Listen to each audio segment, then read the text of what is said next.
BJP से जो गठबंधन की, इससे पहले जिससे गठबंधन था आरजेडी से, महागठबंधन था, उसमें क्या काम चालू था? हाँ चालू था। उसमें काम चालू था। मतलब वो सरकार बढ़िया थी। हाँ बढ़िया था। बढ़िया था ना। हाँ। वो किस प्रकार, मतलब वो छूट देती थी इसलिए बढ़िया था या फिर नहीं छूट नहीं दिया था, लेकिन नहीं मिल रहा था। हाँ। वो उस पर अपना जीएसटी लागू अपना किया था, वो अपना चालू था। हाँ। और उसे रोजी रोटी चल रहा। मैं इतने पूंजी लगा के थी संपत्ति खड़ा कर दी है।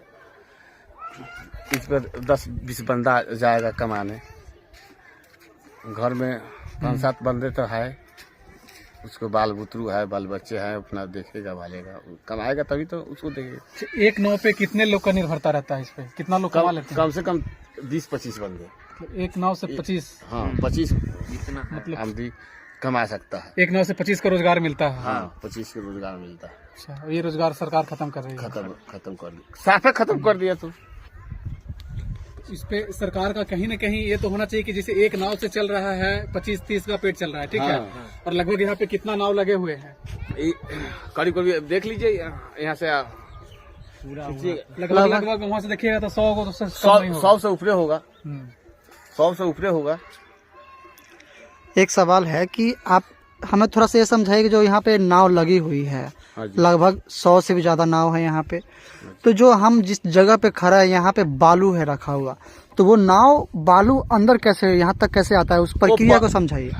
वो पॉपलिंग, उसमें पॉपलिंग नहीं बना हुआ है। वो पॉपलिंग से नाव में से नदी से खींच के इस पर बिक देता है। अच्छा, नदी से फेंकता है।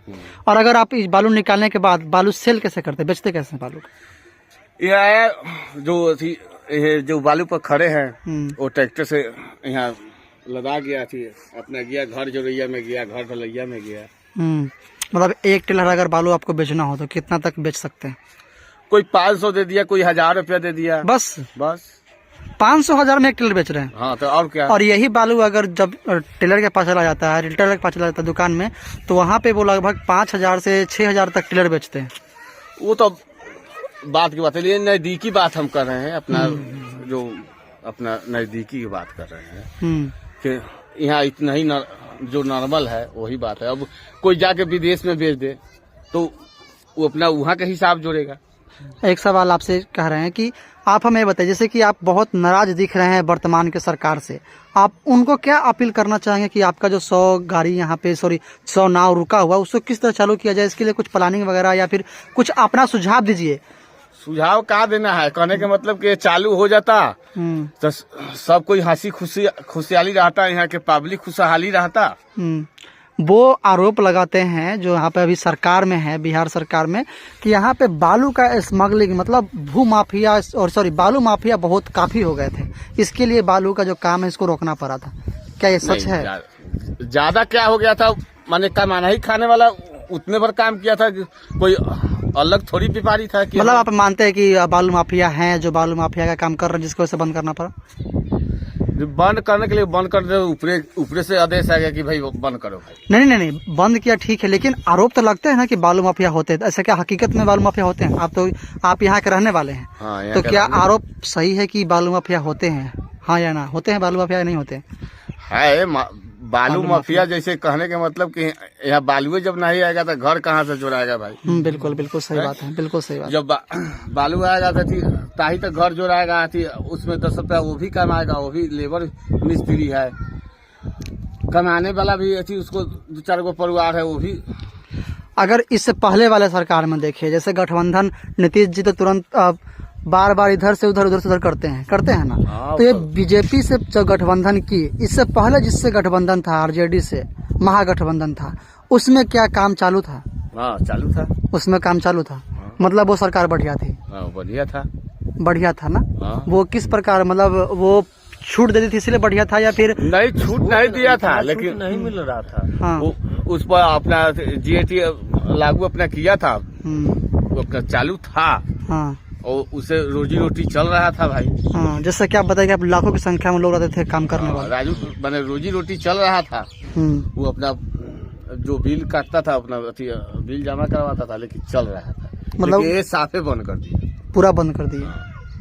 इसमें तो ये निष्कर्ष ये निकल करके आता है कि जो भी बालू माफिया जो है, जिसे सरकार बंद करा देती है, ठीक है, तो उस समय जो भी बालू माफिया है जो पहले से खरीद करके रख लेता है बालू, ठीक है, सस्ते में खरीद लेता है वो, और जब वो सरकार बंद करती है कि आपको बालू नहीं निकालना है, तो उस समय महंगे रेट में बेचती है, हो सकता है 5,000, 10,000, 6,000। तो बालू माफिया वही काम करता है, यानी कि सरकार से उसका मिली भगत जरूर रहता होगा, ठीक है, सरकार को पैसा जरूर देता होगा। कोई अथी नहीं है, जौना रेट में यहाँ गिरता है वहाँ रेट में वही गिरता है बाहर भी। अच्छा, हाँ, यहाँ से ले जाके कहीं अब मुजफ्फरपुर, मोतिहारी जिले, कहीं अथी कटिहार, कहीं कहीं अपना देसी रेट में बेच देता होगा, वो तो बात की बात है। चलिए, लेकिन जो रेट है जो अथी वही है। तो मतलब आप मांग क्या करना चाहते हैं सरकार से? सरकार से मांग करने के लिए ये नहीं देख रहे हैं कि हाँ इसको चालू करवा दें, कि इससे रोजी रोटी चले। और नहीं तो फिर वैकल्पिक दे कुछ। हाँ, इसको अलावा में कुछ और दीजिए रोजगार करने के लिए हम जैसे लोग। मान लीजिए कि इस गांव में 100 नाव है और एक नाव पे लगभग 30 गो लोग चलते हैं, तो यानी कि 30,000 का पेट सिर्फ नाव से चलता है। 30 घर के एक जाता है। हाँ, 30 घर का एक घर जाता का चूल्हा जोड़ लीजिए कि कितना चूल्हा जा रहा, 30 गो चूल्हा जा रहा ना, वही ठीक है। 30 गो घर में जो ले 5 आमदी से जोड़ लीजिए कितना पड़ा। यही बात है। हाँ, भूखे मरेगा ना। तो कम से कम 3,000 लोगों का सरकार व्यवस्था तो करे, सिर्फ 30 बंद कर बस। देना एक विकल्प तो नहीं ना है। सरकार को कहीं न कहीं इसका विकल्प देना होगा, ठीक है। सरकार के यही चाहिए कि हाँ देखो